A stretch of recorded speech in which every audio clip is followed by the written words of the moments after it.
Okay ma'am, ठीक है, चलिए। ठीक है मैम। तो देखो, जो पर्सनालिटी है उसको हिंदी में व्यक्तित्व बोला जाता है, ठीक है, व्यक्तित्व बोला जाता है पर्सनालिटी को। और साइकोलॉजी में, जो मनोवैज्ञानिक योग में जो सब्जेक्ट है साइकोलॉजी, साइकोलॉजी में जो व्यक्तित्व है वो एक बहुत ही मतलब अच्छा सब्जेक्ट माना गया, अच्छा टॉपिक है, उस पे बहुत लोगों ने रिसर्च की है, ठीक है ना। इसमें काफी अध्ययन हुए हैं, तो हम साइकोलॉजी के अकॉर्डिंग ही इसको पढ़ेंगे, क्योंकि पर्सनालिटी डेवलपमेंट किसमें आता है, मनोविज्ञान के अंदर आता है, ठीक है। तो इसमें अगर आपको बुक रेफरेंस चाहिए तो इसकी बुक ये वाली है, आधुनिक सामान्य मनोविज्ञान, ठीक है। मैं इसका पिक यूआईसीबी ग्रुप में डाल दूंगी, ओके। तो जो व्यक्तित्व है, व्यक्तित्व को हम कैसे किसी के पर्सनालिटी को हम कैसे बताते हैं कि कौन किस पर्सनालिटी का है, बाहरी आवरण को देखकर हम बताते हैं, ठीक है। बाहरी जो दिखावा है, हमारा पहनना, हमारा चाल चलन, हमारा बोलने का तरीका, हम इसके बेस पे ही हम किसी को बता सकते हैं कि इसकी पर्सनालिटी बहुत अच्छी है और इसकी पर्सनालिटी बहुत डाउन है। हमारे लिए व्यक्तित्व क्या है, जब हम सामने से किसी को देखते हैं तब हम उसको जजमेंट कर लेते हैं। लेकिन यहाँ पर जो पर्सनालिटी है वो लैटिन भाषा के पर्सोना शब्द से बना है। पर्सनालिटी शब्द लैटिन भाषा के पर्सोना शब्द से बना है, जिसका हिंदी मीनिंग है मुंहखोटा, या फिर क्या बोलेंगे उसको, मास्क, मास्क या मुंहखोटा। रोमन में ना कई बार कोई नाटक प्ले करने के लिए जो कैरेक्टर होता था, उनको ये इस टाइप के मुखौटा या इस टाइप का मतलब वो पहनाया जाता था, जिससे उनको वो रोल प्ले करें और लोगों को समझ आ जाए कि ये किसका रोल प्ले करते हैं, ठीक है। तो जो पर्सोना शब्द है वो पर्सनालिटी वहीं से बना है, ठीक है। और इसको बाहरी आवरण और मुखौटा क्यों बोला गया है, कि जो हम बाहरी जो देखते हैं उससे हम पहचान सकें कि सामने वाला क्या है, या वो क्या, जैसे कि फॉर एग्जाम्पल मैं आपको इसका बताना चाहूंगी, जैसे हमारे यहाँ रामलीलाज होती है। रामलीला में क्या होता है कि एक पूरा मेकअप दिया जाता है रावण को 10 मुख वाला, ठीक है, तो हम समझ जाते हैं कि ये रावण है। राम जी जो भी भगवान जिस रूप में हमें जो भी उनकी वेशभूषा है, जो उनका मेकअप है, हम उससे एकदम पहचान जाते हैं कि ये इस कैरेक्टर में है, या फिर ये हनुमान बने हैं, या फिर ये रावण का कैरेक्टर है। तो ये एक एग्जाम्पल है। तो रोमन में भी इसी तरह पर्सनालिटी इसी को माना जाता था, जो बाह्य आवरण और मुंहखोटा होता था, ठीक है ना। अब जो इसका मीनिंग है, मीनिंग हम कैसे लगाएंगे, ये तो इसका पर्सनालिटी शब्द का मैंने आपको मतलब बताया। अब व्यक्तित्व को आप कैसे बताएंगे। व्यक्तित्व क्या है, व्यक्तित्व एक ऐसी विशेषता है जो एक व्यक्ति को दूसरे व्यक्ति से अलग दिखाती है, चाहे वो उसके पहनने ओढ़ने का तरीका है, चाहे वो उसकी विचार है, उसका व्यवहार है, इन सब के बेस पे वो एक व्यक्ति दूसरे व्यक्ति से भिन्न होता है, ठीक है।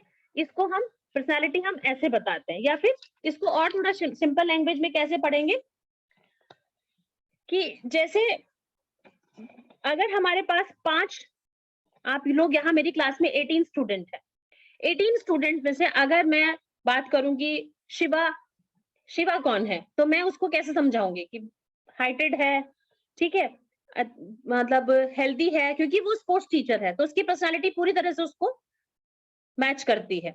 या फिर अगर मैं आप लोगों का, मैं सबका नाम नहीं जानती, मैं किसी का भी एग्जांपल दे सकती हूँ। टीना से, मैं टीना के बारे में मुझे कोई पूछेगा टीना कैसी है, तो मैं टीना को ये बोलूंगी स्लिम ट्रिम है, बहुत अच्छा फिगर है, ठीक है, लंबी है, पतली है, तो हम ऐसे ही बता पाते हैं।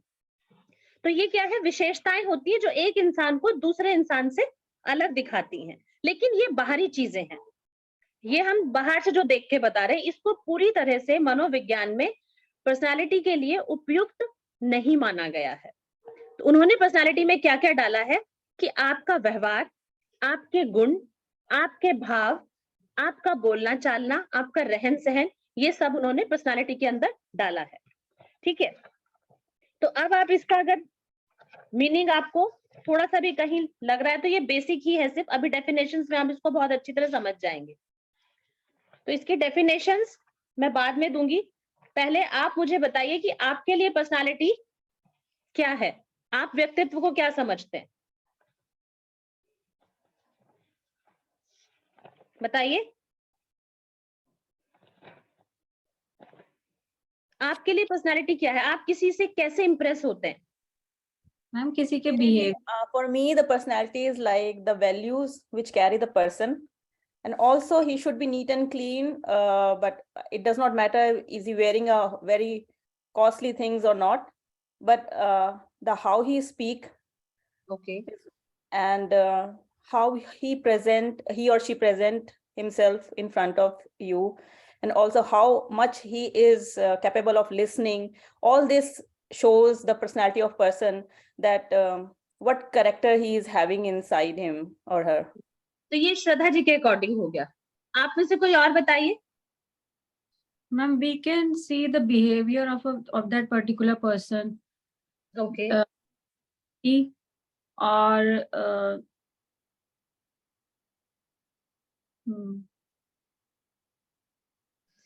व्यक्तित्व आपका कैसा है? व्यक्तित्व को मतलब आप स्थिर मानते हैं कि वो एक ही बार निर्माण हो गया उसका, या व्यक्तित्व को आप क्या मानते हैं कि वो चेंजेस आते रहते हैं उसके अंदर? या कि it can be always you can change yourself. Yes. दर्शन में व्यक्तित्व को क्या बोला गया है? दर्शन में व्यक्तित्व को आंतरिक तत्व मतलब जीव माना गया है। ये दर्शन में है। व्यक्तित्व को क्या मानते हैं? जीव मानते हैं।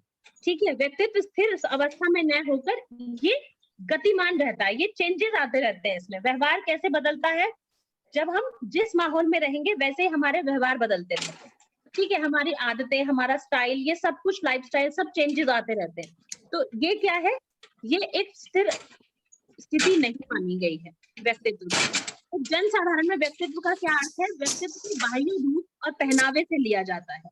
नॉर्मली जो पर्सनालिटी है वो बाह्य रूप और जो बाह्य रूप और पहनावे से लिया जाएगा, लेकिन मनोविज्ञान में व्यक्तित्व का अर्थ है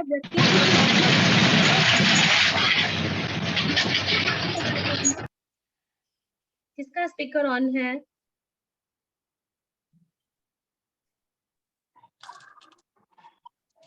अभी भी ऑन है किसी का? यस। ठीक है। मनोविज्ञान में पर्सनालिटी क्या है? ये आपके गुण और आपके रूप का एक क्या बोलेंगे इसको? समष्टि। समष्टि क्या है? एक पूरा बंच है जिसमें आपके रूप और आपके गुण दोनों समाहित है। किसी एक चीज को आप पर्सनालिटी के अंदर नहीं ले सकते अकॉर्डिंग टू साइकोलॉजिस्ट या अकॉर्डिंग टू साइकोलॉजी। ठीक है। दर्शन में व्यक्तित्व को क्या बोला गया है? जीव, आंतरिक तत्व। व्यक्तित्व का स्थिर अवस्था में न होकर उसमें गत्यात्मक क्या होती है? समष्टि है, मतलब वो चेंजेस आते रहते हैं उसमें। ठीक है। और इसमें दूसरा क्या है कि जैसा आपका परिवेश होता है ना, वैसे ही आपके ऊपर प्रभाव पड़ता है। आप जिस कल्चर से हैं वो कहीं ना कहीं आपकी पर्सनालिटी में वो दिखता है। जैसे हम लोग पंजाबी गर्ल्स को अलग ही पहचान लेते हैं, क्योंकि पंजाबी गर्ल्स के सूट्स को देख के हम बोलते हैं ये पंजाबीज हैं, क्योंकि उनका एक अलग स्टाइल है। कहीं भी कोई शादी आप देखिए, गढ़वाल में भी आप देखते हैं, यहाँ के पहनावे को देखकर हम लोग बता देंगे ये किस डिस्ट्रिक्ट से हैं। ठीक है। मतलब मैं नहीं बता सकती हूँ, लेकिन क्या है, जो बाहरी जो आपका माहौल है, जो वातावरण है, उसके अकॉर्डिंग ही आपकी पर्सनालिटी भी बनती है और बहुत प्रभावित होती है। तो सिंपल शब्दों में व्यक्तित्व को कैसे बोलेंगे कि व्यक्तित्व आपका खाली एक रूप को ही नहीं मानेंगे, उसमें आपके गुणों को भी समाहित किया गया है, या उसमें आपके गुणों को भी माना गया है अकॉर्डिंग टू साइकोलॉजी। ठीक है। पर्सनालिटी इंग्लिश के लैटिन भाषा के पर्सोना शब्द से बना है, जिसका अर्थ है बाहरी आवरण और मुखौटा। ये तो व्यक्तित्व का अर्थ हो गया, सिर्फ मीनिंग सिर्फ व्यक्तित्व का मीनिंग। अब जो साइकोलॉजी है, मनोविज्ञान में व्यक्तित्व की 49 डेफिनेशंस दी गई हैं। सब जितने मनोवैज्ञानिक हैं उन्होंने अपने अकॉर्डिंग मनोविज्ञान की अपने अकॉर्डिंग उन्होंने व्यक्तित्व की डेफिनेशन दी है, लेकिन इन सारी डेफिनेशंस को हम नहीं पढ़ सकते, ना ही याद कर सकते। तो ऑलपोर्ट ने क्या किया था? ऑलपोर्ट जो साइकोलॉजिस्ट हैं, उन्होंने क्या बताया था कि कौन से 1937 में ऑलपोर्ट ने 1937 में अपनी ओर से एक और डेफिनेशन दी थी, 50वीं परिभाषा दी थी, जो बहुत सारे मनोवैज्ञानिकों ने जिसको मान्य किया था, कि मतलब वो सब उससे एग्री कर रहे थे कि जो उन्होंने पर्सनालिटी की डेफिनेशन दी है वो काफी सटीक थी। नहीं तो आपको पता है, अगर 5 फिलोसफर्स होते हैं तो उनकी 6 फिलोसफी होती है। ठीक है। कहीं ना कहीं विचार मतभेद होते हैं, लेकिन जो 49 डेफिनेशंस दी गई हैं व्यक्तित्व के ऊपर, उसमें 50वीं डेफिनेशन 1973 में ऑलपोर्ट ने दी थी, और बहुत से मनोवैज्ञानिकों ने इसको मान्यता भी दी, और उन्होंने इस डेफिनेशन को किस तरह से बताया था। तो सबसे पहले आप डेफिनेशन लिखेंगे अकॉर्डिंग टू ऑलपोर्ट 1937, ब्रैकेट में लिख दीजिए ऑलपोर्ट 1937 में, व्यक्तित्व के भीतर, सॉरी, व्यक्तित्व व्यक्ति के भीतर, व्यक्तित्व व्यक्ति के भीतर उन मनोशारीरिक, व्यक्तित्व व्यक्ति के भीतर उन मनोशारीरिक तंत्रों का गतिशील संगठन है। व्यक्तित्व व्यक्ति के भीतर उन मनोशारीरिक तंत्रों का गतिशील संगठन है जो वातावरण और उसके समायोजन को से निर्धारित होता है, जो वातावरण में उसके समायोजन को निर्धारित करता है। दो उसमें टाइप से लिख सकते हैं, या तो निर्धारित होता है या फिर जो वातावरण में उसके समायोजन को निर्धारित करता है। तो इस डेफिनेशन में क्या था? इस डेफिनेशन में जो व्यक्तित्व है उसके भीतरी गुण और बाहरी गुणों और व्यवहार को सम्मिलित किया गया। मनोशारीरिक क्या हो गए? जो मेंटली और फिजिकल दोनों टाइप उसमें आ गया, ठीक है। भीतरी गुण और बाहरी गुणों के साथ साथ व्यवहार को भी सम्मिलित किया गया।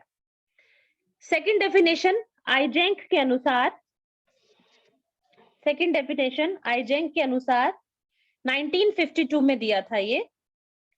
सिर्फ मैं आपको 4 या 5 डेफिनेशंस बताऊंगी जो इंपॉर्टेंट है, ठीक है। मैम ये दोबारा रिपीट करना, सेकंड डेफिनेशन। सेकंड तो मैंने भी बोली नहीं है, नेम बोला ना जिन्होंने बताया। Eysenck, Eysenck, EYSENCK। आइजेंक ने 1952 के अनुसार व्यक्तित्व के चरित्र, व्यक्तित्व व्यक्ति के चरित्र, चित्त प्रकृति, ज्ञान शक्ति तथा शारीरिक गठन का, व्यक्तित्व व्यक्ति के चरित्र, चित्त प्रकृति, ज्ञान शक्ति तथा शरीर गठन का करीब करीब एक स्थायी और टिकाऊ संगठन है।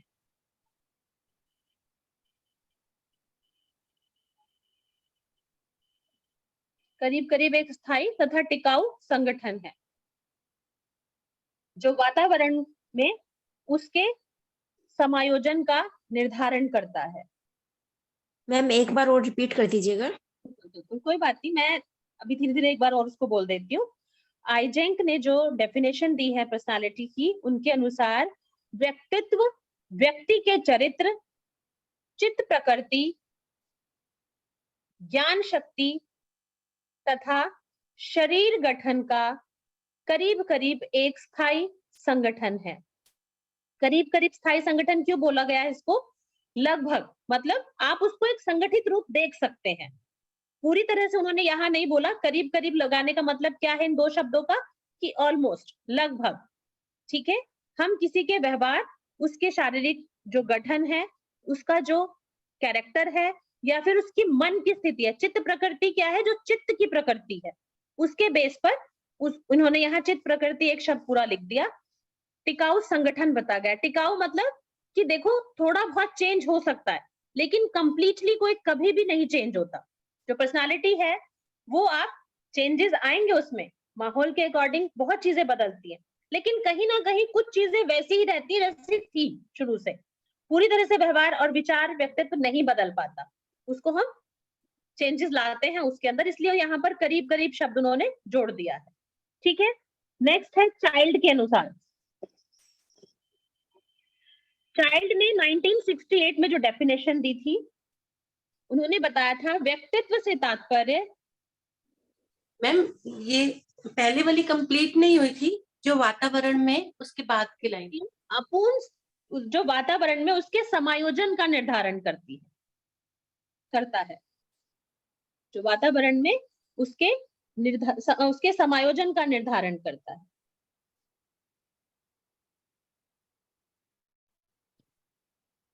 नेक्स्ट है चाइल्ड के अकॉर्डिंग, CHILD, चाइल्ड। चाइल्ड के अकॉर्डिंग 1968 में इन्होंने डेफिनेशन दी थी।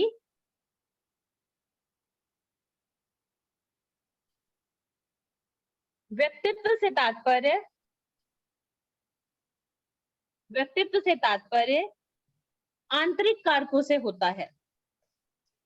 व्यक्तित्व से तात्पर्य आंतरिक कार्यों से होता है। व्यक्ति के व्यवहार को एक समय से दूसरे समय में बदला जाता है या संगत बनाता है। संगत मतलब चेंजेस आते रहते हैं जो।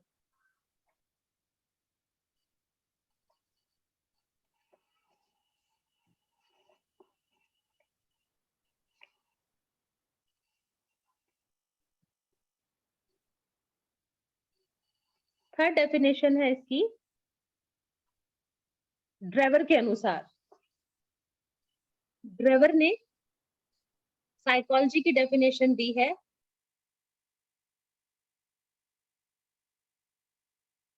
व्यक्तित्व शब्द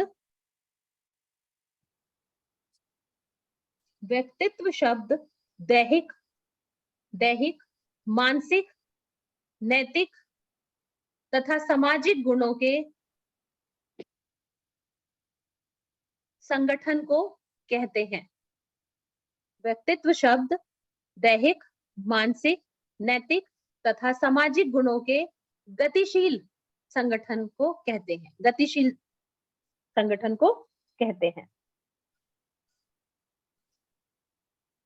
हंट के अनुसार, बिग तथा हंट के अनुसार किसी व्यक्ति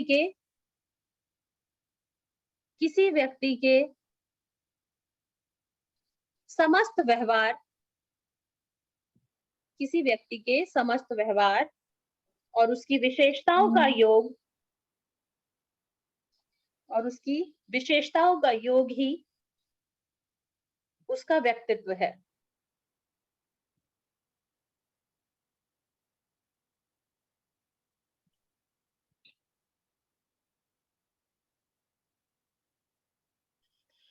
ठीक है, दोबारा रिपीट करना है।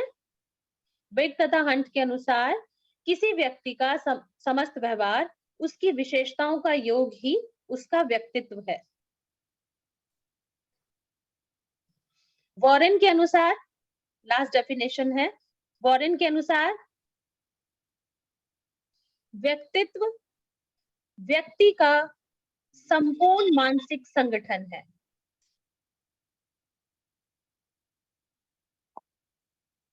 व्यक्तित्व व्यक्ति का संपूर्ण मानसिक संगठन है जो उसके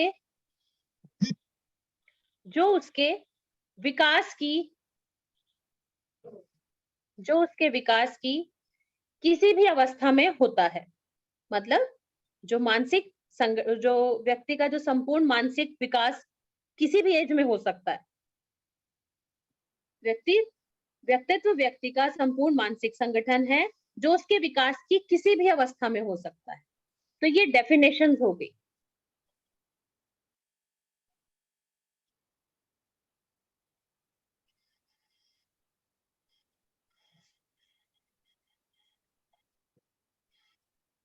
यहाँ पर किसी को कुछ पूछना है, कोई डेफिनेशन दोबारा रिपीट करनी है? मैम एक डेफिनेशन आपने बोली ना, व्यक्ति शब्द दैहिक, मानसिक, नैतिक तथा सामाजिक गुण के गतिशील संगठन का। हाँ, नहीं, व्यक्तित्व शब्द दैहिक, मानसिक, नैतिक और सामाजिक गुणों के गतिशील संगठन है को कहते हैं। हाँ, तो इट मीन्स कि it is changing very fast और फ्रीक्वेंटली। इन्होंने बोल दिया फिजिकली भी, मेंटली, मोरल वैल्यूज सब कुछ है उसके अंदर। हाँ, तो मतलब ये जो गतिशील बोल रखा है, मतलब इट मीन्स गतिशील का मतलब ये है कि जो दैहिक, मानसिक, नैतिक और सामाजिक गुण ये क्या है, ये गतिशील ही तो रहते हैं। आपकी सोसाइटी अभी कुछ है, नेक्स्ट टाइम अगली बार पता नहीं आप कहाँ हैं। ठीक है, तो ये उसी के अकॉर्डिंग गतिशील रहता है। आपका जो व्यवहार है, आपका जो सोसाइटी में रहने का तरीका है, जो आपकी मानसिकता है, अब आप ये देखो कि हम जिस सोसाइटी में रहते हैं हम पूरी तरह से उसी को फॉलो करेंगे, लेकिन सपोज आपको उत्तराखंड छोड़ के कहीं और रहना पड़ जाए तो आप वहां के भी कल्चर को अडॉप्ट कर लेते हैं, वहां की चीजें भी आप सीखने लग जाते हैं, तो वो कहीं ना कहीं आपके व्यवहार में भी आ जाता है, आपकी वैल्यूज भी में भी आ जाता है। तो ये गतिशील हुआ, ठीक है। ठीक है, थैंक यू। अब नेक्स्ट इसमें आपका है, ये तो मीनिंग और डेफिनेशन हो गया। नेक्स्ट है टाइप्स ऑफ पर्सनालिटी। तो टाइप्स ऑफ पर्सनालिटी शब्द से आपको समझ आ रहा हो कि पर्सनालिटी कितने प्रकार की होती है, ठीक है ना, कितने प्रकार की पर्सनालिटीज होती हैं। तो जो भारतीय दर्शन है उसमें और श्रीमद् भागवत गीता में कृष्ण भगवान ने 14वें अध्याय में, श्रीमद् भागवत गीता के 14वें अध्याय में 3 गुणों को स्पष्ट रूप से बताया है। उन्होंने क्या बोला कि जीवन काल में ना कभी ना कभी आप ऐसे इंसान को आपने जरूर देखा होगा जिसके प्रति सभी लोग बहुत आकर्षित होते हैं, ठीक है। आपकी लाइफ में भी ऐसा जरूर होता है, या हम लोग भी किसी से बहुत जल्दी इंप्रेस हो जाते हैं और सभी लोग उससे बहुत जल्दी इंप्रेस हो जाते हैं। कुछ ऐसी पर्सनालिटीज हमारे आसपास होती हैं, यहाँ तक कि जो पैट्स भी होते हैं या जो जानवर भी होते हैं ना, वो भी बहुत उनकी तरफ खींचते हैं। कुछ लोगों की पर्सनालिटी ऐसी होती है कि वो सभी के बीच में एक सेंटर ऑफ अट्रैक्शन बन जाते हैं, ठीक है। तो उन्होंने क्या बताया कि जो ये मतलब आपका व्यक्तित्व भी कुछ ऐसा ही होता है कि कहीं ना कहीं आप या तो किसी ना किसी एक कटघरे में आप रहते हैं, या तो आप अच्छे में रहेंगे या बुरे में रहेंगे। कुछ लोग ऐसे होते हैं कि उनका पर्सनालिटी कैसी होती है कि बेचारे बहुत सीधे साधे होते हैं, बट वो हमेशा कहीं ना कहीं फंसते रहते हैं, किसी ना किसी मतलब कहीं ना कहीं वो किसी ना किसी रूप में शिकार हो ही जाते हैं, चाहे वो किसी की नेगेटिविटी का हो या वो कुछ भी है। कुछ लोग कैसे होते हैं कि बहुत सिंपल सोबर होते हैं, लेकिन उनकी पर्सनालिटी को देख के हम बहुत मतलब इम्प्रेस रहते हैं, यार इस तरह का व्यक्तित्व होना चाहिए, बिल्कुल सुलझा हुआ। तो श्रीमद् भागवत गीता में 14वें अध्याय में 3 गुणों को के ऊपर इन्होंने श्री कृष्ण ने व्यक्तित्व के बारे में कहा है कि जैसे सुस्ती, नींद, मूर्खता, पाखंड, अहंकार, अभिमान और क्रोध, कठोरता, अज्ञानता, ये किस टाइप की पर्सनालिटी हुई? जो 3 गुण हैं, सात्विक, राजसिक और तामसिक, इन्होंने इन गुणों के आधार पर पर्सनालिटी को बताया है, या पर्सनालिटी के बारे में, व्यक्तित्व के बारे में व्याख्या की है। तो सुस्ती, नींद, मूर्खता, पाखंड, अहंकार, अभिमान और क्रोध, कठोरता और अज्ञानता, कौन बताएगा ये कौन सी पर्सनालिटी होती है? कौन सा गुण ज्यादा एक्टिव होता है ऐसे लोगों में? यस, तामसिक। तामसिक गुण मैम। Very good. तो तमस असंतुलन जिसके अंदर होता है, या जिनके अंदर ये सब चीजें होती हैं, वो क्या है? वो तमस के गुण है, ठीक है। तमस असंतुलन, विकार, अराजकता, चिंता, अशुद्ध, विनाशकारी, भ्रम, नकारात्मक, सुस्त, उदासीनता या फिर हिंसक, अज्ञानी, ऐसे व्यक्तित्व के गुण होते हैं। जिनके तामसिक गुण जिनका होता है, उनके अंदर ये सब आप उनके व्यवहार में देख सकते हो। तो ऐसी पर्सनालिटी को हम क्या बोलेंगे? क्या बोलेंगे इस पर्सनालिटी को हम? ये अच्छी पर्सनालिटी है या बुरी? ऐसे व्यक्तित्व से तो कोई भी इंप्रेस नहीं हो सकता। तो जो श्रीमद् भागवत गीता में जो पर्सनालिटी बताई है, वो तमस गुण के ये वाले सारे गुण बता दिए हैं, जिससे एक व्यक्तित्व बनता है। और ऐसे लोग आपके पास भी होते हैं, आपके आसपास भी होते हैं ऐसे लोग। दूसरा इन्होंने क्या बताया है, अभी देखती हूँ कौन लोग कितना जानते हैं। श्रद्धा जी, अब इनकी थोड़ा सा टेस्ट हाँ लिया जी। जाएगा कि ये इनको कितना पता है कौन सा गुण किस में एक्टिव होगा, ठीक है। मतलब मुझे नहीं बोलना, आप ये नहीं, आप बोल सकते हैं, आप बोल सकते हैं, ठीक है।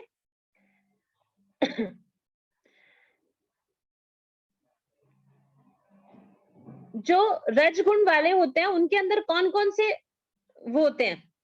जिनके अंदर राजसिक जो गुण है उसकी ज्यादा मात्रा होती है, उनकी पर्सनालिटी कैसी होती है? मैम मैं बताऊं? बताइए। मैम उन्हें बहुत ज्यादा खान पीन का शौक होगा, बहुत अच्छे अच्छे ड्रेसेस वेयर करेंगे, बहुत ओके। ज्यादा एंजॉय करते हैं लाइफ में।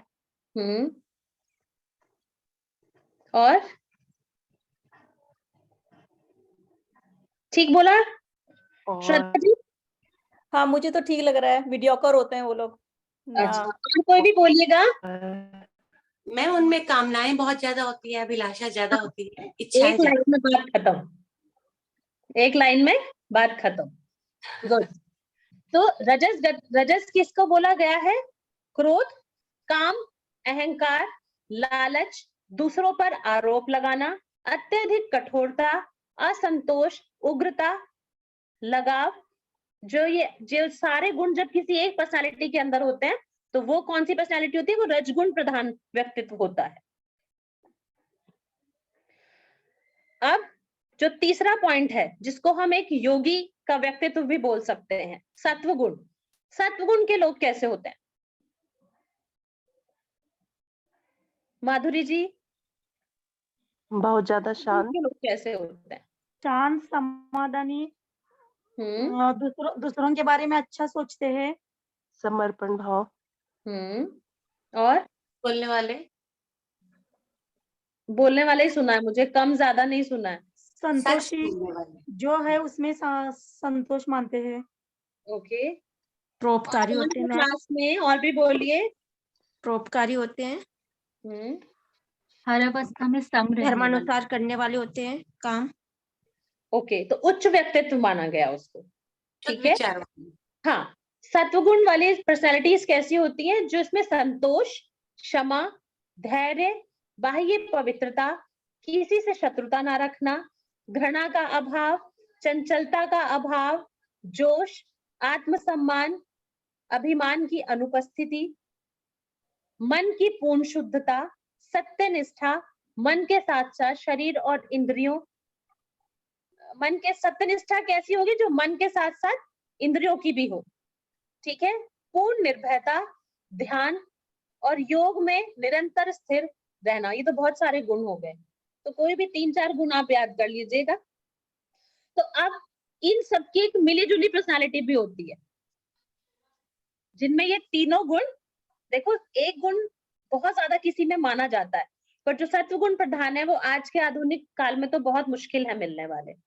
सत्वगुण प्रधान की जो पर्सनालिटीज होती हैं वो बहुत मुश्किल है जिसमें ये सारी चीजें एक साथ हो। कहीं ना कहीं रज और तम उनमें होता है, लेकिन योगी का जो व्यक्तित्व माना गया है वो पूरी तरह से ऐसा ही है जैसा इसमें बताया हुआ है। तो अकॉर्डिंग टू मद्भागवत गीता 14वें अध्याय में श्री कृष्ण ने पर्सनालिटी को इस तरह बताया है। ठीक है।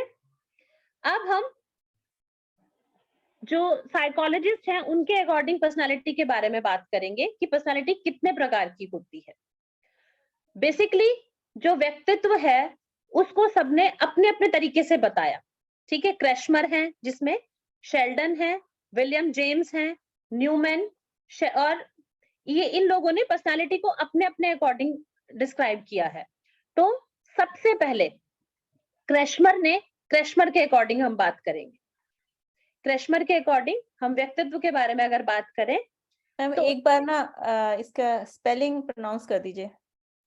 क्रैशमर की। ओके, इसमें मेरे पास हिंदी में ही है, लेकिन मैं दैट्स ओके देन, मैं हिंदी में लिख लेते हैं इसे।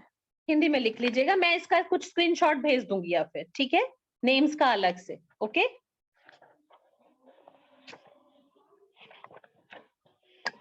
क्रैशमर ने जो पर्सनालिटी है उनको 4 प्रकार से बताया है।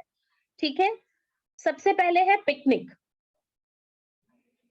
सेकंड है एस्थेनिक, थर्ड है एथलेटिक, फोर्थ है डिस्प्लास्टिक। अकॉर्डिंग टू क्रैशमर व्यक्तित्व के 4 प्रकार बताए हैं। सबसे पहला है पिकनिक। पिकनिक किनको बोला जाता है? किस तरह की पर्सनालिटी को बोला जाता है? किसी को पता है? सुना है ये वर्ड आपने पहले? Maybe those who are in more fun way. नहीं, ये वो वाला पिकनिक नहीं है। I was just guessing. Okay. Picnic को बताइए और कैसे आप इसको बोल सकते हैं। पिकनिक होते हैं साहसी व्यक्ति जो होते हैं, या साहसी व्यक्तित्व जो होता है। तो पिकनिक क्या है? इस प्रकार के व्यक्ति साहसी, छोटे और गोल आकृति के होते हैं, और हेल्दी भी होते हैं। ये लोग साहसी होते हैं, छोटे हाइट के होते हैं और गोल आकृति के पुष्ट व्यक्तित्व वाले होते हैं, ठीक है। सेकंड जो एस्थेनिक है, एस्थेनिक क्या है, इस प्रकार की जो पर्सनालिटीज होती हैं वो कैसे होते हैं, पतले, ऐसे व्यक्तित्व के लोग पतले, चपटे, कोमल शरीर गठन वाले, लंबे अंग वाले, तथा जिनका सीना तंग होता है।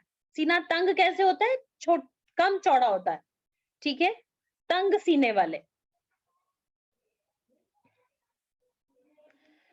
थर्ड है एथलेटिक। शिवा, एथलेटिक कौन सी पर्सनालिटी होती है?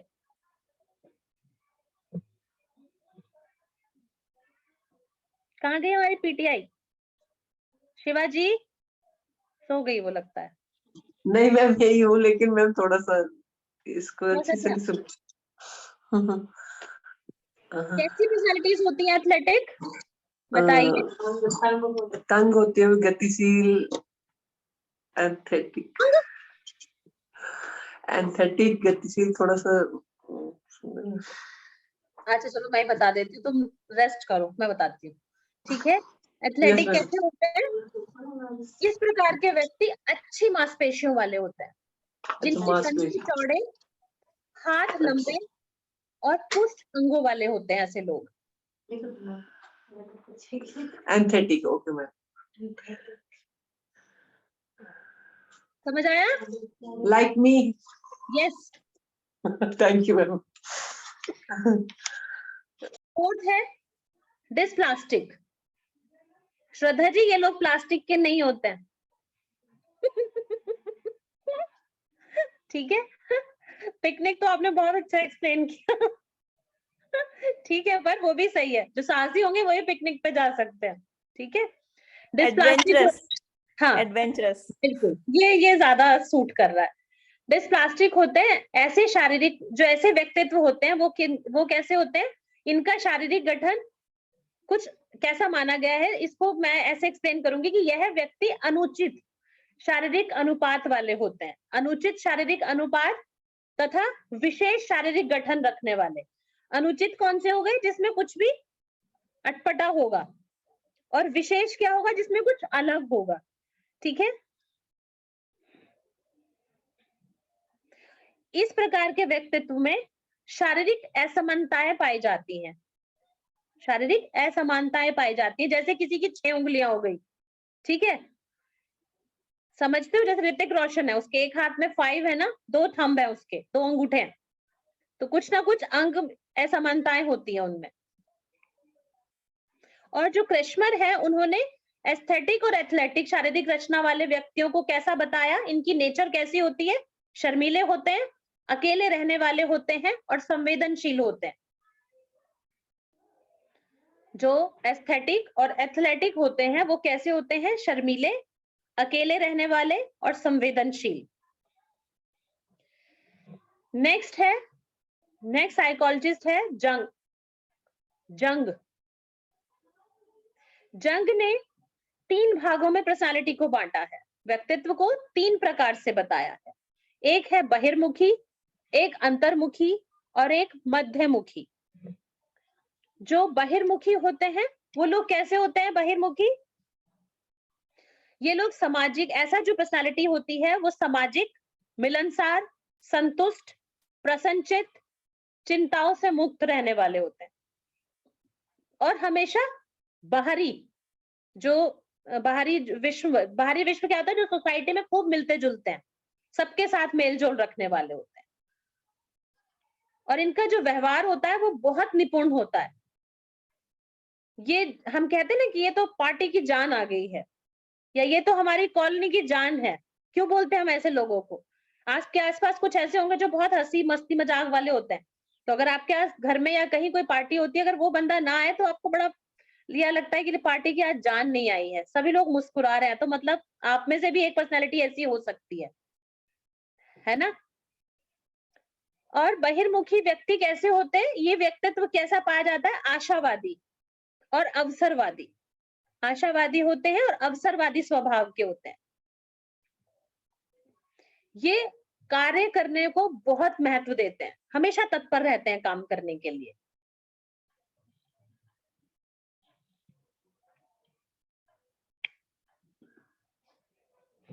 और ऐसे लोग निपुण खिलाड़ी होते हैं।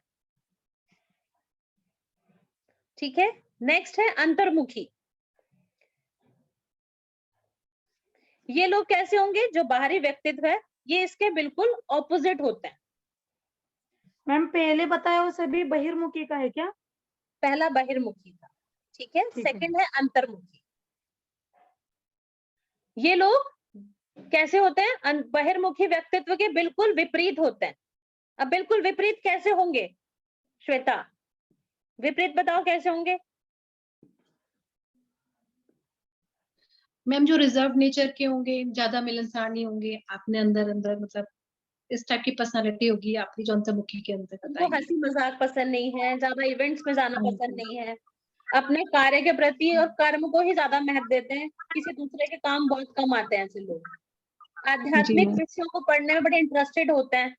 तो यहाँ तो आप सारे आध्यात्मिक विषय पढ़ रहे हैं कितने दिनों से, तो अब आप लोग अंतर्मुखी बनते जा रहे हैं। थोड़ा बहुत चेंज तो आपके अंदर आ रहा होगा योग करने से, तो आप बहिर्मुखी से अंतर्मुखी हो रहे हैं। लेकिन ये कौन सा अंतर्मुखी होना है? ये अंतर्मुखी कैसा है? ये आप बना रहे हैं अपने आप को। क्यों? क्योंकि आप योग के स्टूडेंट्स हैं। और ये अंतर्मुखी क्या है?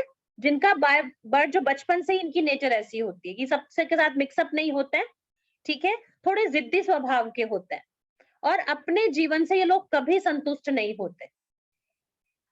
दिन में सपने देखना इनकी मुख्य विशेषता होती है। और इनका फेवरेट काम क्या होता है? चिंतन और लेखन।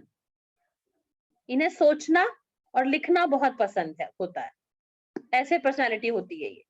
नेक्स्ट है मध्यमुखी। मध्यमुखी कौन हुए सोनाली?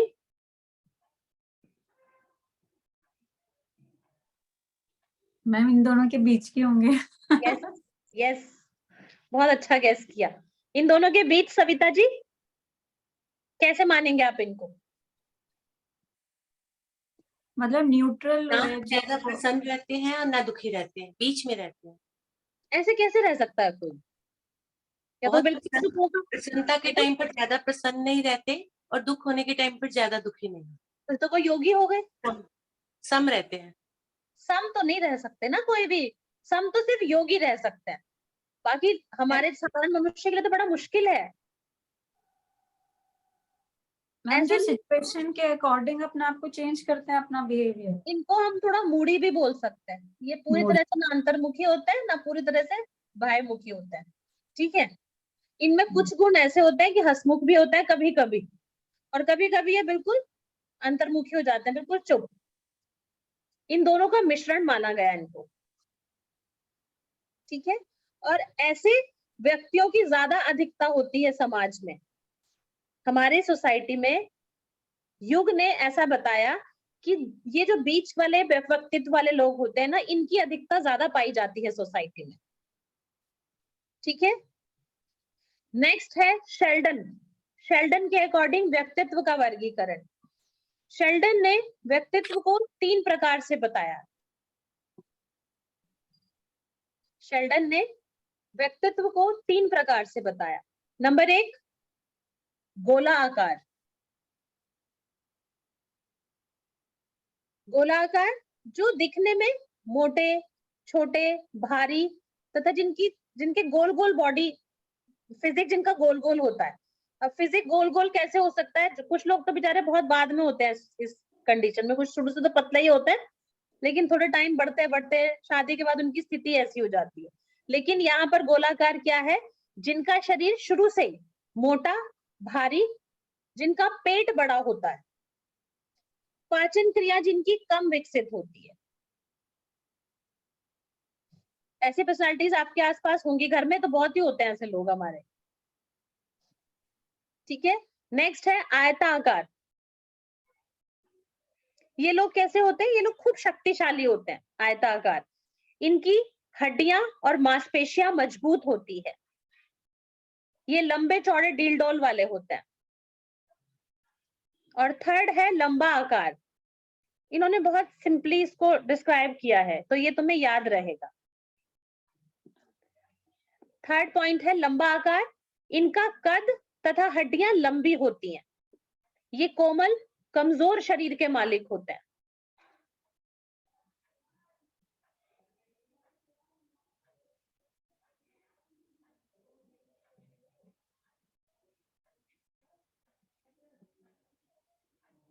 ठीक है। जो आइजेंक है, आइजेंक ने भी 4 प्रकार से व्यक्तित्व को बताया है। नेक्स्ट पॉइंट है, इन्होंने भी 2 प्रकार तो सेम बताए हैं, जंग जैसे, बहिर्मुखी और अंतर्मुखी। और 2 पॉइंट इनके क्या है, एक है साइकोटिसिज्म। साइकोटिसिज्म एक वर्ग इन्होंने बताया है, साइकोटिसिज्म, और दूसरा है न्यूरोटिसिज्म। ठीक है, इनके वर्ड्स में आपको, इनकी पिक में आपको ग्रुप में शेयर कर दूंगी। ठीक है, जो साइकोटिसिज्म होते हैं, इस वर्ग में कैसे लोग होते हैं, जो समाज विरोधी होते हैं, वो पर्सनालिटीज आती हैं इसमें, जो समाज विरोधी होते हैं, जो दूसरों की परवाह नहीं करते। और जो न्यूरोटिसिज्म जो पर्सनालिटी होती है, ये लोग कैसे होते हैं, ये मानसिक रोगी होते हैं। ऐसी पर्सनालिटीज भी होती हैं हमारी सोसाइटी में, जिनको आप देख के नहीं पता कर सकते कि ये मानसिक रोगी हैं। अपने चारों ओर के वातावरण और कठिनाइयों का अनुभव करते रहते हैं, ये हमेशा परेशान ही रहते हैं, डिप्रेशन में ही रहते हैं। ठीक है, और इनके कुछ पॉइंट्स इन्होंने बताए थे, लेकिन वो पॉइंट्स बहुत लंबे हो जाएंगे, तो उसको हमें जरूरी नहीं है लिखना। नेक्स्ट है सामाजिक, जो हमारे भारतीय दृष्टिकोण है। भारतीय दृष्टिकोण से व्यक्तित्व कितने प्रकार का है, 3 प्रकार का है, जैसे कि अकॉर्डिंग टू श्रीमद् भागवत गीता में बताया गया, सद्गुणी, रजोगुणी और तमोगुणी। ठीक है, इसको आपको दोबारा जरूरत नहीं है लिखने की, क्योंकि जो भारतीय दर्शन है उसमें वही व्यक्तित्व बताया है जो श्रीमद् भागवत गीता में श्री कृष्ण ने 3 प्रकार के गुण वालों को बताया। अब है समाज शास्त्रीय दृष्टिकोण के अकॉर्डिंग। समाज शास्त्रीय दृष्टिकोण के अकॉर्डिंग व्यक्तित्व के 6 प्रकार हैं। नंबर 1 सैद्धांतिक, थ्योरेटिकल।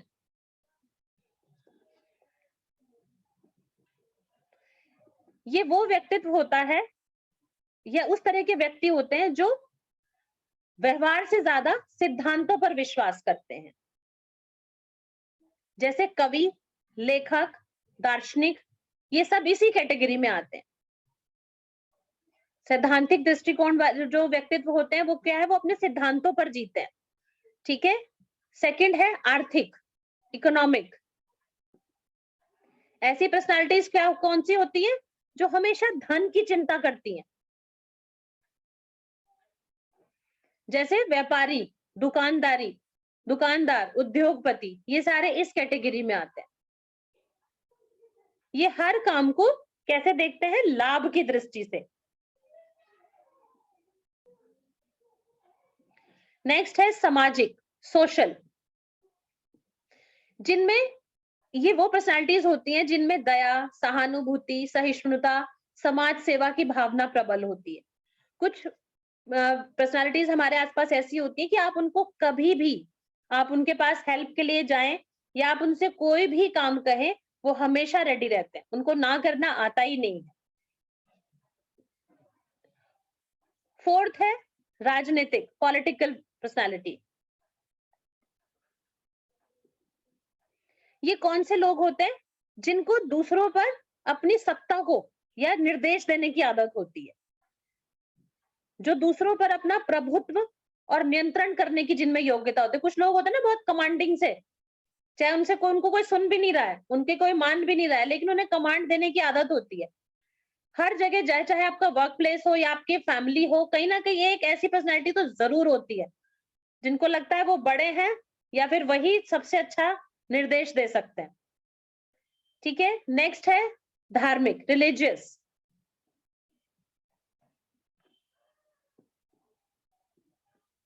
रिलीजियस किस टाइप के होते हैं, जो धर्म कर्म में विश्वास रखने वाले होते हैं या फिर ईश्वर से डरने वाले होते हैं, जैसे संत, पुजारी, भक्त। कुछ लोगों को देखा है आपने कि अगर ये काम नहीं करा तो नहीं ऐसा कुछ गलत हो जाएगा, बहुत पंडितों के चक्कर में रहना, पूजा पाठ में बहुत कुछ भी हो जाए चाहे, पर उनकी पूजा पाठ भंग नहीं हो सकती। जो हर चीज को पूजा से ही शुरू करते हैं, जो धर्म कर्म में बहुत विश्वास करते हैं, ये वो वाली पर्सनालिटीज होती हैं। नेक्स्ट है सौंदर्यात्मक, एस्थेटिक। कलाकार, मूर्तिकार, प्रकृति प्रेमी, साहित्यकार, ये वो वाली पर्सनालिटीज आती हैं इसके अंतर्गत, जो हर चीज को कला की दृष्टि से देखते हैं।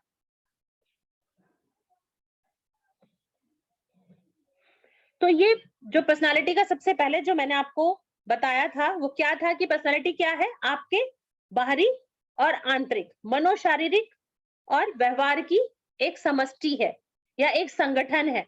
तो ये जितनी पर्सनालिटीज बताई गई हैं उसमें हर चीज आ गई, आपकी बॉडी शेप, आपका व्यवहार, आपकी क्वालिटीज, आपके अंदर क्या क्या विशेषताएं, क्या गुण है, क्या अवगुण है, सब तरह की पर्सनालिटीज को यहाँ बता दिया गया है।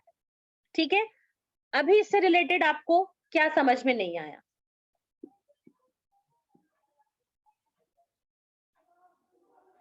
बताइए, बोलो। कोई छोटा, किसी का कोई पॉइंट?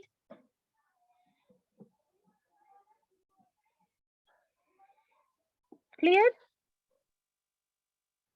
क्लियर ना? वैसे इसमें कुछ ऐसा था नहीं कि आपको ना समझ आए। Yes, ठीक है, ma'am. नेक्स्ट क्लास में हम इसके पर्सनालिटी के निर्धारक तत्व के ऊपर बात करेंगे। ठीक है, तो अभी आपको अगर कुछ पूछना है, कोई पॉइंट आपका मिस हुआ है या फिर कुछ समझ नहीं आया तो आप मुझे बता सकते हैं।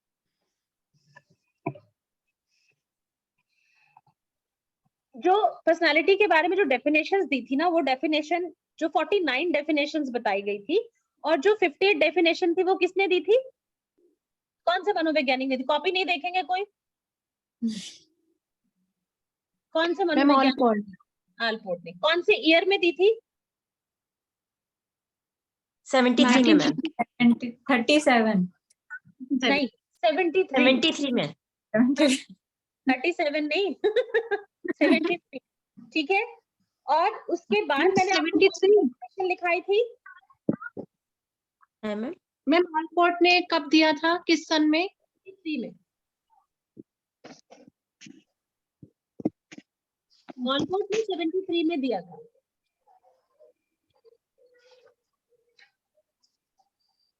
क्लियर? श्रद्धा जी 73 था ना? 37 लिखा हुआ है मैंने। तो हाँ, मैंने 37 ही होगा फिर। चाहिए, मैं पहले क्लियर कर लूँ एक सेकंड। मैम 37 ही था पहले तो। अच्छा, ये कौन बोला? यस, श्वेता 37 ही था। Okay ma'am. 73 किसने बोला सबसे पहले? मैम श्वेता पहले को- आपने 37 बोला, फिर 73 बोला था आपने। नहीं नहीं नहीं नहीं, जो नहीं, first 37 ही बोला था आपने। 37 ही था। 73 कहा था। लेकिन जब मैंने ये क्वेश्चन पूछा तो श्वेता गौड़ ने 73 बोला। कोई बात नहीं, हो जाता है, 37 का 73। ठीक है, उल्टा बोल दिया था। यस। चलिए, अब जो डेफिनेशन, जैसे अगर देखा जाए तो जो साइकोलॉजिस्ट थे उन्होंने, जो गिलफोर्ड थे, गिलफोर्ड ने 1959 में जो ये साइकोलॉजी की, वो सॉरी पर्सनालिटी की जो डेफिनेशन थी, इनको 4 प्रकार से डिवाइड किया था। ये आपको टेंशन लेने की जरूरत नहीं है, वो थोड़ा टाइम बचा हुआ है तो मैं थोड़ा वैसे ही बता रही हूँ। जो आपने लिखा है वो इनफ है, काफी है वो उतना। लेकिन फिर भी मैं आपको बताऊं कि इतनी सारी डेफिनेशन जब दी गई थी, 49 भी और 50 डेफिनेशन जब हो गई थी पर्सनालिटी की, उसके बाद गिलफोर्ड आए। गिलफोर्ड ने 1959 में क्या किया, इन जो डेफिनेशंस थी, इन डेफिनेशंस को 4 कैटेगरी में डिवाइड कर दिया। ठीक है, जिससे लोगों को ये समझना इजी हो जाए कि कौन से सेक्शन में किस साइकोलॉजिस्ट ने क्या या किस फिलोसफर ने कौन सी डेफिनेशन दी थी। ठीक है ना? तो जो 4 प्रकार की जो डेफिनेशन थी या जो 4 भागों में उन्होंने विभाजित किया था, वो कौन कौन सी थी? एक थी ऑम्बिनेंस, दूसरी थी इंटेग्रेटिव, तीसरी थी हिरारिकल और फोर्थ थी एडजस्टमेंट। ठीक है, तो अगर हम इनको वैसे मैं आपको हिंदी में बताऊं तो पहली संग्राही, दूसरी समकलात्मक, तीसरी सोपानिक परिभाषाएं और चौथी थी समायोजन। ये 4 कैटेगरी में उन्होंने डिवाइड कर दिया इन 50 डेफिनेशंस को, और 2-2 या 3-3 साइकोलॉजिस्ट बता दिए कि किस किसने कब कब क्या क्या कहा था। तो वो जरूरी नहीं है कि आप ये सारा पढ़ें, जो आपको डेफिनेशन दी गई है वो काफी है, लेकिन फिर भी नेक्स्ट क्लास में मैं एक बार इसको भी एक्सप्लेन करना चाहूंगी, तो थोड़ा मटेरियल आपके पास ज्यादा हो जाएगा। ठीक है, अगर आपके पास बाय चांस क्वेश्चन आ गया कि संग्राही परिभाषाओं में कौन कौन से साइकोलॉजिस्ट थे, तो आप इजीली बता सकते हैं कि संग्राही में कैम्प थे और दूसरा मार्टिन प्रिंस। इन्होंने ही डेफिनेशन, जो इनके विचार थे, जो पर्सनालिटी पे इन्होंने व्यूज दिए हैं, वो इनके मैच करते थे। जैसे अगर मैं आपसे पूछूं कि पर्सनालिटी को, बाहरी आवरण को कौन इंपॉर्टेंस देता है, तो सोनाली और श्वेता मुझे बताएंगी कि उनको बाहरी पहनावे पर वो जल्दी समझते हैं कि लोगों की पर्सनालिटी क्या है। तो मैं क्या बोलूंगी कि सोनाली और श्वेता इस कैटेगरी को, इनके थॉट्स यहाँ मैच करते हैं। ठीक है, ये बाहरी पहनावे को इन्होंने इंपॉर्टेंस दी है व्यक्तित्व के अंदर, और जो विचारों को इंपॉर्टेंस देते हैं उनमें श्रद्धा जी हो गई, और दीप्शी है आपका नाम, दीप्शी, मुझे लगा मैं गलत पढ़ रही हूँ। नहीं, ठीक है, ठीक है मैम। हाँ, तो उसके अंदर श्रद्धा जी और दीप्शी हो गए। तो इसी तरह से इन्होंने भी कैटेगराइज कर दिया कि कौन कौन से साइकोलॉजिस्ट थे, किस किस को किनके मत आपस में मिल रहे थे। किसने बाहरी रूप रंग को दिया इंपॉर्टेंस, किसने व्यवहार को दिया, किसी ने विचारों को दिया, किसी ने शरीर के डील डॉल को बारे में बोला। क्लियर? तो ये सिर्फ आज इतना ही हम डिस्कस करेंगे। अभी आप लोग पूछिए अगर कुछ पूछना है, वरना हम मैम क्लास ऐसा भी तो है कि ये इन सब का भी तो मेल बोला है ना कि एवरीथिंग शुड बी, बिकॉज हाँ। पर्सनालिटी के अंदर तो सभी चीजें आती हैं। सभी हम चीजें फोकस भले ही हम अच्छे चरित्र को दें, क्योंकि वो तो आप तब देखते हैं ना जब आप किसी को जानने लगते हैं। अब आपके पास कोई, आपको सपोज करो आपकी शादी में आपको कोई लड़का देखने आ रहा है, तो आप एकदम उसके विचार तो नहीं देख लोगे ना, आप बाहर Exactly, देख के हाँ। समझोगे कि हाँ ये पर्सनालिटी अच्छी है, पर्सनालिटी वाइज बहुत अच्छा है। हम ऐसे ही समझते हैं दूसरों को। लड़की को, किसी को भी देखेंगे तो हम पहले बाहरी आवरण ही देखते हैं, ठीक है ना। व्यवहार और विचार हम कब देखते हैं, जब हम उनके साथ रहते हैं। तो यहाँ पर क्या बोला है कि जो बाहरी आवरण को देखकर, या इसीलिए पर्सनालिटी का जो मीनिंग है वो मुखौटा या फिर मास्क बोला गया है, जो बाहर से दिखता है। लेकिन साइकोलॉजिस्ट जो थे, मनोवैज्ञानिक थे, उन्होंने क्या कहा, उन्होंने इन सब चीजों को एक मतलब आधार नहीं दिया। उन्होंने कहा थोड़ी थोड़ी हर चीज व्यक्तित्व के अंदर मानी गई है। ठीक है, तो अभी इतना ही। और बताइए, किसी को कुछ पूछना है? और एक इसमें आपने जो डेफिनेशन दी थी उसमें मुझे नाम बता दीजिए, मैं लिखना भूल गई। जो दैहिक, मानसिक और नैतिक वाली जो डेफिनेशन थी वो किसने दी थी? वो थे ड्रेवर, नॉट ड्राइवर, ड्रेवन, ड्रेवर। हाँ।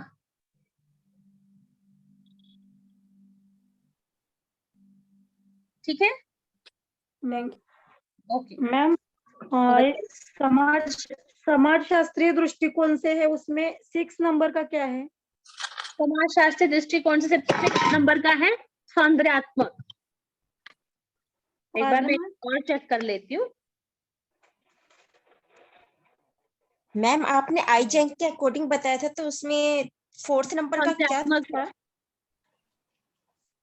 4th नंबर में आंसर करूं? समाजशास्त्री दृष्टिकोण में आप मैच कीजिए। पहला सैद्धांतिक था, दूसरा आर्थिक, तीसरा सामाजिक, चौथा राजनीतिक, पांचवा धार्मिक और छठा सौंदर्यात्मक, एस्थेटिक। ठीक है, okay, thank you ma'am. Ma'am आजकल जैसे पर्सनैलिटी को डिवाइड करते हैं जनरली, जब हम पेशेंट्स देखते हैं, टाइप ए और type B personality. Type C बहुत रेयर होता है, बट टाइप ए तो हम वो इसमें नहीं ले सकते। इसमें जो आजकल मॉडर्न तरीके से देखते हैं type A and type B, वो पर्सनैलिटी। किस टाइप की पर्सनालिटीज आप लोग ने पढ़ा है, आप बताइए थोड़ा मुझे उसका। कॉम्पिटिटिव, एग्रेसिव, और जो टाइप बी होते हैं वो पेशेंट होते हैं, थोड़े सस्टेनेबल होते हैं, इस तरह के, शांत मतलब। तो जो इसमें जो बताया है, जो बहिर्मुखी हैं, अंतर्मुखी हैं या मध्यमुखी हैं, वो पर्सनालिटीज वैसी ही होती हैं। ठीक है, जो सतगुणी, रजगुणी और तमोगुणी प्रधान होते हैं, वो पर्सनालिटीज भी वैसी होती है, टाइप ए, बी और सी, है ना। अधिकतर आसपास जो हमारे क्या वातावरण के अकॉर्डिंग भी, हमारा जो एटमॉस्फेयर के अकॉर्डिंग जो पर्सनालिटीज है वो कैसी होती है, वो ऐसी ही होती है कि हर आपके आसपास जैसा माहौल होगा वैसा ही वो बनता चला जाता है। टाइप ए, बी के अंदर आपने कौन सी बताई थी? टाइप ए के अंदर, टाइप ए में मैम एग्रेसिव, कॉम्पिटिटिव, इस तरह। मैम इसमें बहुत सारे पार्ट्स हैं, बहुत सारी चीजें हैं जो हम देखते हैं टाइप ए पेशेंट्स में। टाइप बी में एक्सप्लेन भी किया था शायद कि ऐसे व्यक्ति कौन से होते हैं जो साइको, ये जो न्यूरोटिस वाले बताए थे मैंने।